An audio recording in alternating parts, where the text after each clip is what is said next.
Happy holidays, Merry Christmas. Hope everybody is enjoying the end of 2021 here, kind of wrapping up another tough year, but hopefully a good year for everybody moving into the holiday season.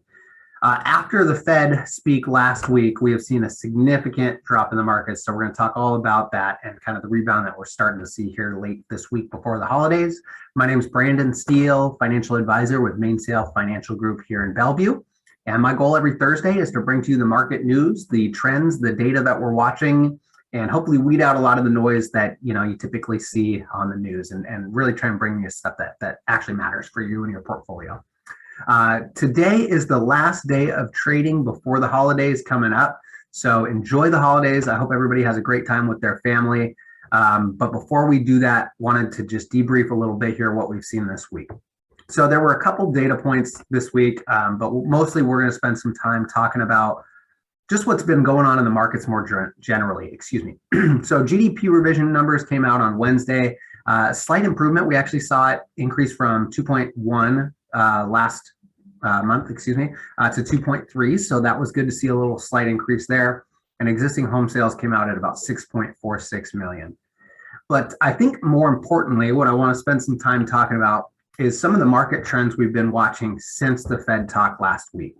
So for those who pay attention, keep an eye on this each week, what you saw was on last week on Wednesday when the Fed officially had their press conference and kind of shared their concerns, shared their answered questions, comments, all that good stuff.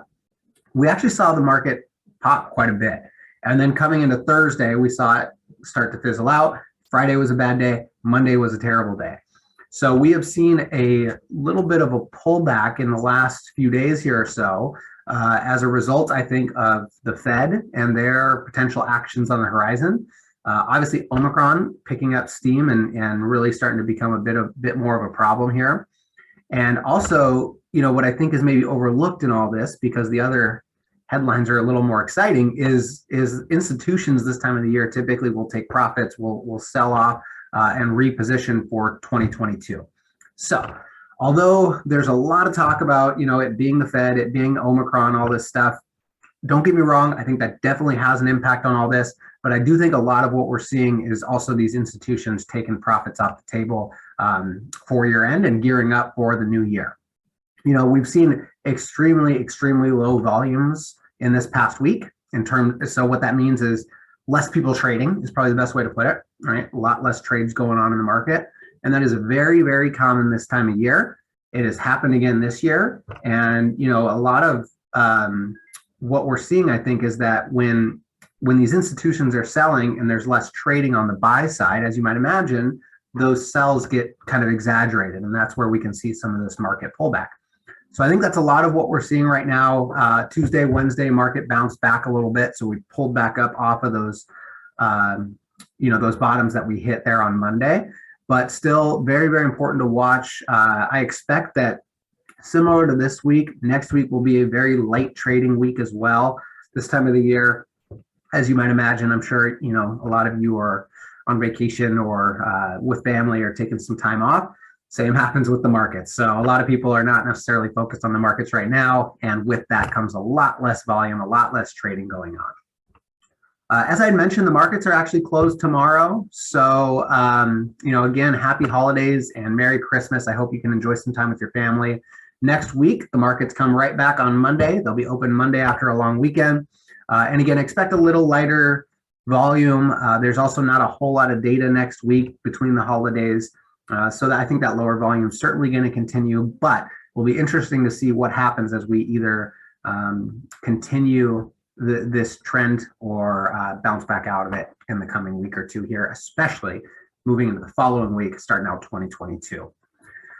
Coming up, we'll discuss some of the updates as far as where the markets have gone since, but we really want to pay attention. By the way, I will also mention on Monday what has happened 2-3 times, I think, over the past 2 months maybe, is that the market keeps bouncing off that 100-day moving average. And what that means is it's kind of a technical term, but generally speaking, there is an average that the market may trade in, a range, let's put it that way. And what keeps happening is the market, when it does sell off, it tends to hit that level and bounce right back off of it. So that's really important to watch now that it's happened, I think, 3 times here recently. If we keep testing those levels, at some point the question is, well, does it break through that and maybe have a little further to go? That remains to be seen, but certainly something to watch. Right now, the trend is buying the dip, as you've probably heard time and time again. So we'll watch that very carefully. And if it does happen that is the case, could present a great buying opportunity. So definitely pay attention to that. We will not do a question of the week here this week. I will touch very briefly, though, as kind of a follow-up to our question of the week last week. And again, thank you guys all so much for voting on the poll. Obviously, the big concern was inflation. And right after we talked about that, actually last week, we also discussed this, but the Fed talked about raising rates moving into 2022. So I just want to share that I think that is part of that concern we saw late last week in the markets, is not just inflation considerations, but again, if we have these inflation pressures and the Fed starts raising rates, that can mean slower growth. And if we have higher prices and slower or no growth, that is a challenge. So not something to worry about tomorrow, not something to worry about in a month, but definitely something to keep an eye on and make sure that you're adjusting as that either does or doesn't come to fruition. Hopefully we'll still see growth. Hopefully this won't slow things down, but it is definitely something to keep an eye on. Thanks as always for joining. Happy holidays again, and we'll see you next Thursday at 3 p.m.